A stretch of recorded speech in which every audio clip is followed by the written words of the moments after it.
ঘন কুয়াশায় ঢাকা পাহাড়ি জঙ্গলে একটা পুরনো গুহা ছিল, যেটাকে সবাইকে হারিয়ে যাওয়া দরজাই বলতো। কথিত ছিল যে ঢোকে সে আর ফিরে আসে না। একদিন কৌতূহলী বানর নীলু, কচ্ছপ গোগো আর তীক্ষ্ণ চোখের ঈগল আরা ঠিক করল রহস্যটা ভাঙবেই।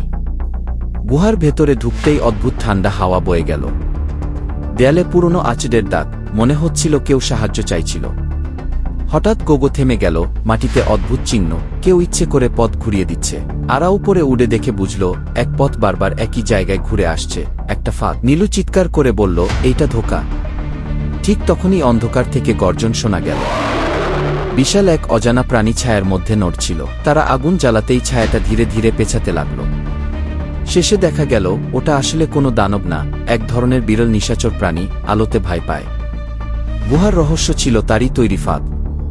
তিন বন্ধু বেরিয়ে এসে বুঝল, সবচেয়ে ভয়ঙ্কর জিনিসও অনেক সময় শুধু ভুল বোঝাবুঝি।